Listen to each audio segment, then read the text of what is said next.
Here a second. So we're here to talk about charitable gifting, especially as it pertains to groundswell. And really, we want to talk about the best ways to gift and the most impactful ways to gift. So just by the numbers, in 2023, $557 billion was gifted to charities across the U.S. Individuals like us donated $375 billion, and that year-over-year number actually grew by 1.9%. But when you adjust it for inflation, the giving actually declined by 2.1%. So there's definitely a need out there for continued charitable gifting. And there's actually significant tax benefits behind gifting if you do it in the correct way. And so that's what we're here to discuss and talk about. So there's three ways to make the impactful giving. So number one, do your due diligence, know who you're gifting to, know how they're using the money, determine the best ways to maximize your supports. That's going to be the bulk of our conversation today. And then the last is loop back with the organization and stay connected with the organization. Loop back with Amy, loop back with Heidi, and ask them, how are the funds being used, and how can I contribute even further? So first and foremost, let's look at your due diligence. So there's 4 different categories to consider. And if you want to go to the next slide here. And firstly, we look at relevance. So we're going to identify some causes that are important to you. That's going to be a big reason for how and why you decide to choose Groundswell for your donations, and determine if you are interested either certainly in a national, regional, or local organization. And then we look at impact. So learn about, as Danny said, what are the accomplishments? What are the goals? What are the challenges that Groundswell may have that they're looking for in this year? And then how can you assist with that? And then sustainability, that's really important when you're looking at charitable giving, making sure that your support is going to a 501c3 charity. And are they transparent with their finances? And are you able to drill down into more of the active work that they are doing? And then, of course, you can leverage third-party tools such as Charity Navigator and Charity Watch as well to review whether or not there's some operations and history available to you. So the best ways to maximize your support, the first place to start is to create a budget. That's the best place to start. Know how much you can give. So some of the benefits of financial gifting then is donating and taking a tax deduction against income. So there's different ways to think about itemizing your deductions, whether or not you're going to take the standard deduction or actually itemize, and how to get above that higher standard deduction that's now in place. There are certain deductions for qualified medical expenses. That's more of an individualized conversation. But then also you can reduce your income tax altogether. And by doing so, that will also lower your Medicare premiums, depending on what your taxable income is that year.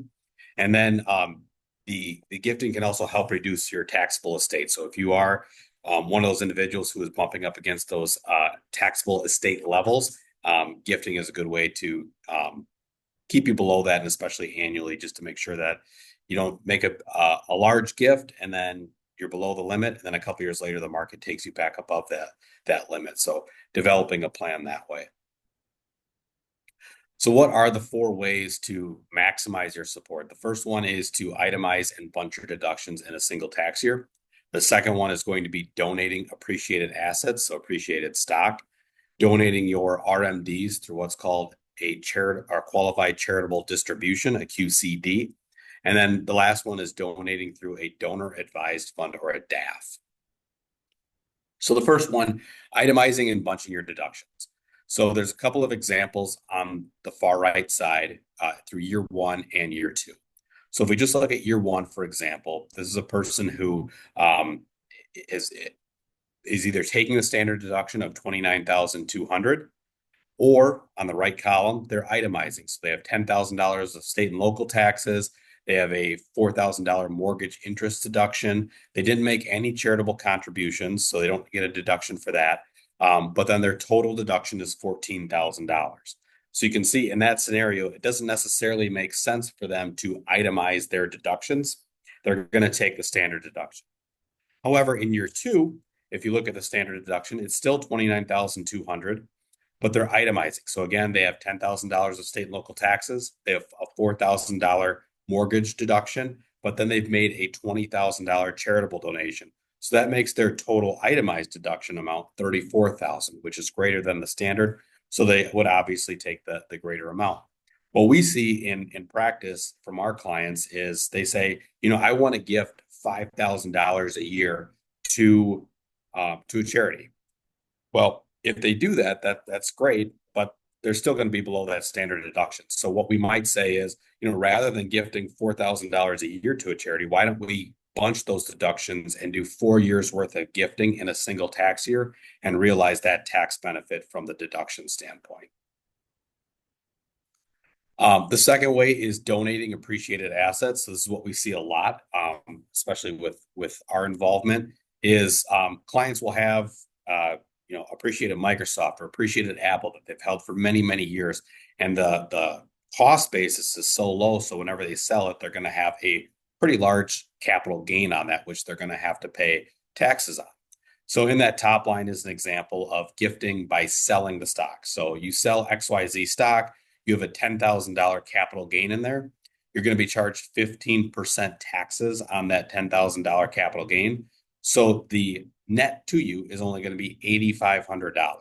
And you can turn around and give that to a charity, and that would be great. However, there's a better way. In that second line, or the bottom line below, rather, is you're going to actually donate XYZ stock, donate Microsoft, or donate Apple to Groundswell or to a charity. They receive that full $10,000 gift, and then they sell it. And they're not charged at that 15% capital gains rate. So that the impact of that $10,000 gift is actually $1,500 higher than if you were to sell it outright and then gift it after the fact. So the order of operations, with all these strategies, the order of operations is very important as to how you do it. The third way is donating your RMD to a charity through a qualified charitable distribution or a QCD. So there's three scenarios on the screen here. The first is you go to your bank account, you take a lump of cash, and you gift it to the charity. There's no tax benefit with that. The second one is you have your required minimum distribution from your IRA. You take that required minimum distribution out, and then you turn around and donate that to the charity. That does not give you a tax benefit. Again, the order of operations is very important in that you directly gift your gift from your IRA to the charity from your IRA. So you're not taking possession of those funds. You're directing your IRA to gift to the charity directly. So RMDs, they're unavoidable if you have a IRA or 401k or 403b. And what it is it's the amount that the government tells you you need to withdraw. So they've said you've been able to enjoy tax deferred growth for many, many years. And now it's time for you to take that money out and pay the tax revenue to us, the government. So that's what that is. And you pay the tax on the lifetime of the deferred growth. That usually starts at age 73, soon to be age 75. So how does RMDs look like? So right now you start at age 73, about 4% of your IRA balance needs to be taken out at age 73. So if we look at this hypothetical, it's based on a $1 million IRA account. So at age 73, your required minimum distribution is going to be $40,900. Well, then at age 74, you can see that RMD percentage actually gets a little bit higher, up to 4.2%. So you're required to take out $42,800. And if we go down to age 80, you're required to take out 5.4%, which is $54,800. So you can see RMDs are getting bigger and bigger and bigger over time. And your RMDs are going to be calculated based on the December 31st value of the year ending. So December 31st of 2024, it will run the calculation for what you need to take in the 2025 year. Yep. And so with that in mind, that the RMDs are getting bigger year over year over year, typically our spending in retirement is not getting bigger and bigger and bigger year over year. So on the left-hand side is what a lot of people think it would look like, where you have the go-go years, the slow-go years, and then the no-go years. But on the right-hand side is a little bit more realistic interpretation to where your spending starts to exponentially increase as you get into retirement and plan those trips. And then it starts to level off as you go into those slower years and those no-go years. And then towards the end of retirement, it starts to spike again with those medical expenses. But if we have an RMD that's increasing and spending that's decreasing, what we end up with is this area of extra taxable income that we're required to withdraw and pay taxes on, but we may not necessarily need. And so that there is the opportunity for gifting from an IRA account to a charity. And so the requirements to do a qualified charitable distribution, a QCD, is you need to be at least 70 and a half. So you can actually start these qualified charitable distributions before you're required to take your minimum distribution, which is important because if you're doing long-term planning and you already have a gifting strategy in place, you can start to reduce those required minimum distributions before you even have to take them. They can be up to $100,000 a year. And then on the right-hand side, the most important part is that it does count towards your RMD. So let's say you have a $50,000 RMD and you only need $25,000 of that for your spending. You can gift $25,000, the remaining $25,000 as a qualified charitable distribution and satisfy your RMD. I think that's very important to note. It is a dollar for dollar reduction in your income, your adjusted gross income. And as we talked about before, it can reduce your Medicare premiums as well. And then the fourth item is to donate through a donor advised fund.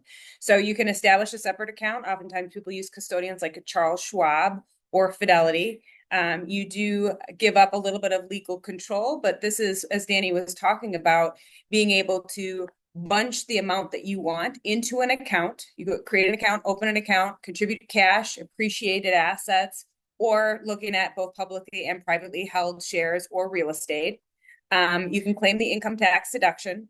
It is invested. You can pool it in investment vehicles as well. Typically, we'd recommend you have an advisor attached to that as well.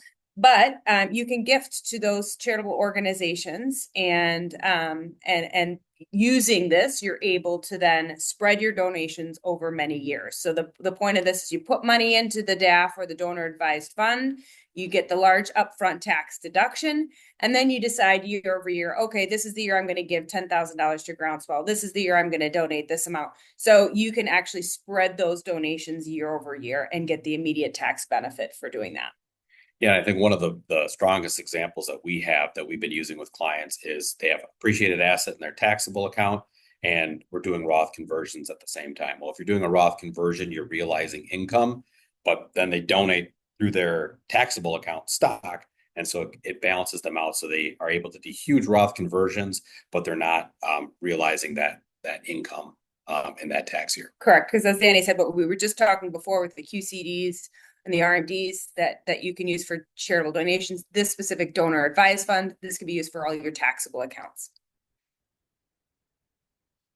So then the final step is, of course, staying connected with the organization. I know Groundswell has newsletters for members, making sure you stay up to date with what's happening, what their needs might be, find out how your gifts are currently being used, determine what your own long-term gifting strategy is. And then, of course, as long as you can tell if you can't tell what your charity is donating to, go back to step one, do your research, find that out. But definitely take advantage of the opportunity here, and we'll open the floor up to questions on additional donation questions and strategies if you'd like. So just to recap, the 3 steps to charitable giving is number 1, do your due diligence. Number 2 is the maximizing support. So really those 4 avenues of bunching deductions in a single tax year, donor advised fund, donating appreciated assets, or using the qualified charitable distribution. And then lastly is staying connected with the organization. That's not only, financial gifting, but also volunteering. So I know we're going out to do some pickup work as a team at Patrick Marsh in the summer. So those things are always appreciated as well. And with that, we thank you, and we'll take any questions that anybody might have. And if anybody who's watching virtually, if you want to add your questions to via the chat feature, you can add those now.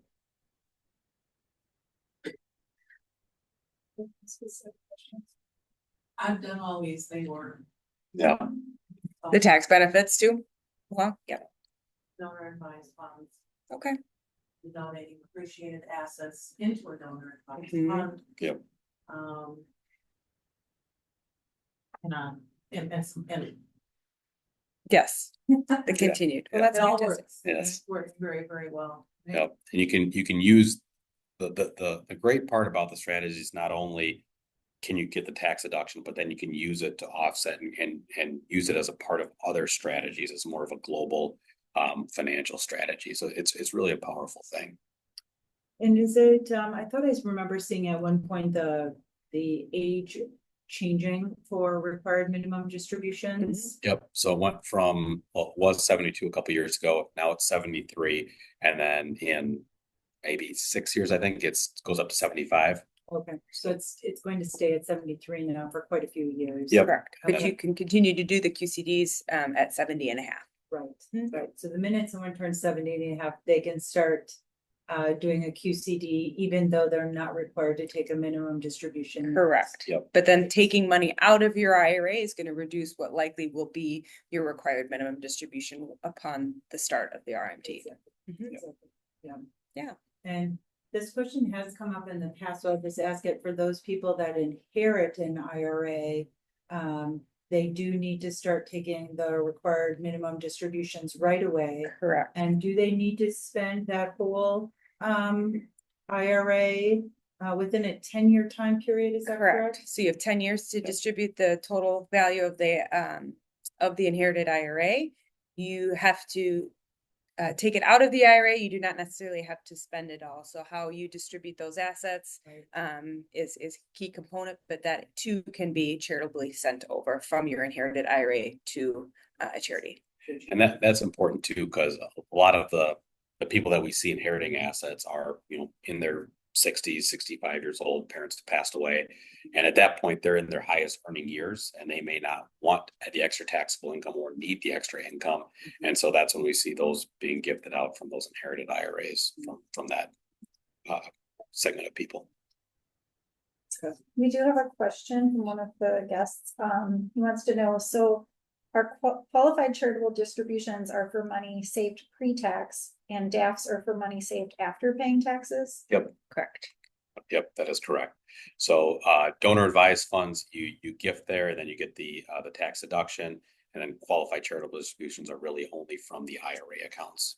And as far as someone who's setting up, if someone hasn't yet ever set up a DAF, of course, there's different, depending on which group you set it up with, right? It's going to be like, what is the minimum that they can set up for the DAF, right? And then like how many different groups they can distribute to from the DAF, right? That will all depend on which custodian they pick.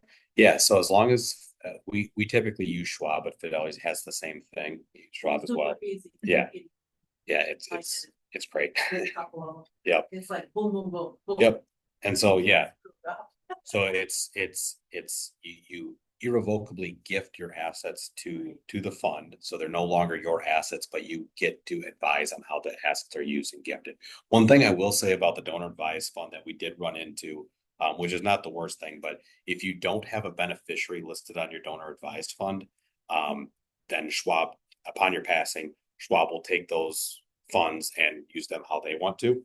So we had a client who passed away who had a pretty large donor advised fund, and we found out after the fact there was no beneficiaries listed on the donor advised fund. And so Schwab took it and used it for their general gifting purposes. But what you can do is you can name, your son or daughter and say, hey, after I pass away, you are going to continue on the legacy of family gifting out of the donor advised fund.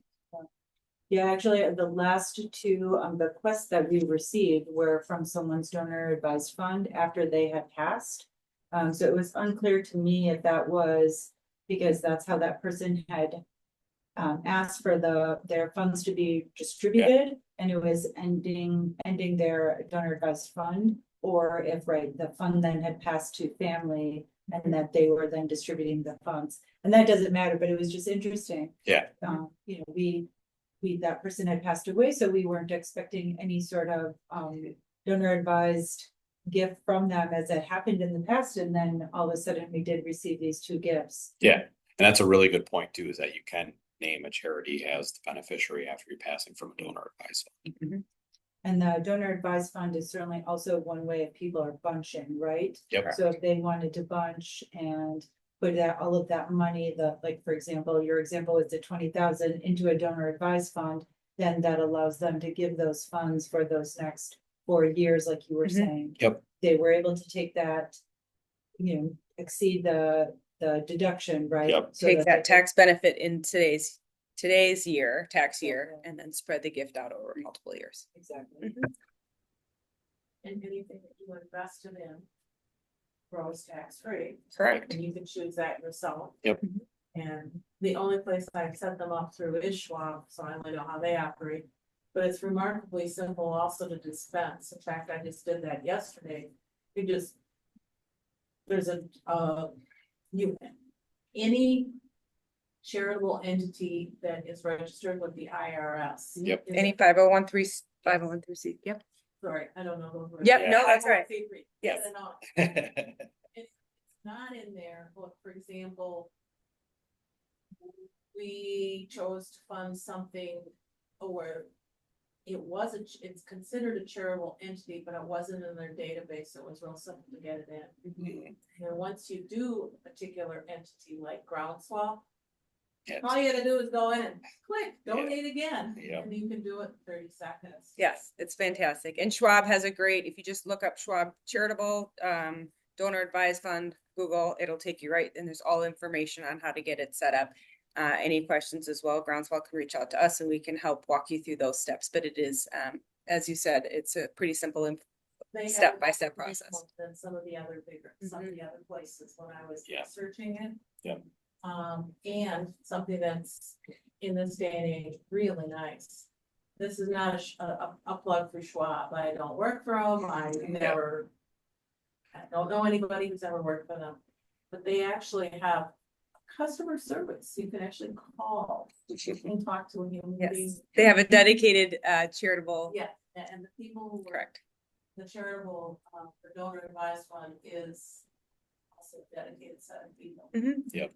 So they're, Yeah, it is a separate department it's a that's separate department. of solely people who focused on. definitely work Yep. for it. Exactly. Right? So if you have a challenge, it's, the first, let's say you do, no problem. Yeah. There's one more question. Yeah. Can you set up DAFs with Madison Community Foundation? Yes, Madison Community Foundation can be a recipient of the DAF. I have one more question, quickly. Once you've, let's say your spouse is the beneficiary under your donor advised fund, and once I die, then I have to assume that he will give it to charities that I would have approved, right? I don't have any control over that once I die. Right. Yes, Yeah. once you pass, I mean, the discussion that you would have had is this is your wishes, but yes, he would then be able to distribute according to charities he would like. Alternatively, Karen, you could name the organizations that you want to give just as beneficiaries. So when you pass away, that money just goes outright to those organizations. Okay, I could list all, or let's say several, instead of him, or It could along with him. Yes, Yep. So you could do 50% of your funds are going to go to the named beneficiaries, and then 50% he'll have control over for the rest of his life in terms of donating. does that make sense, Karen? Yes, it just occurred to me, it has to be donated though, does it? He can't take his 50% and, Correct. Right. Yeah. Yes, it does have to be donated. It's Yes. no longer controlled asset. mhm. So, yeah, good question though. Any other questions, just to take advantage of having two professionals here, both Emma and Danny? Any other, there's no dumb questions either, right? Kind of. Looks like there's one more. Yeah, one new question, can a person have more than one donor advised fund? I'd like to drive the process with my current brokerage. Yes. Yes, Yep. you can. Yes, Yeah. Yes, you can. You can have multiple. We have many clients that have multiple donor advised funds and with different custodians as well. And like, what would be the point of doing something like that? The first time I did it, I just wanted to see if it was gonna work. Yeah. I like to be very cautious, and so I set up a donor advised fund with Schwab for the minimum. What was the minimum in that case? I think it was 5,000. Yeah.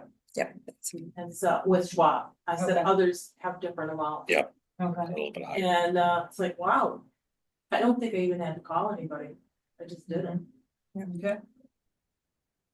There's really no benefit to having necessarily multiple. It's just preference. Maybe you might have different beneficiaries. Maybe you have a donor advised fund with the beneficiary of if something happens, it's going to one child, and then they're gonna, so that could be a different strategy for how you set up a donor advised fund. But yes, you are able to set up multiple if you would like.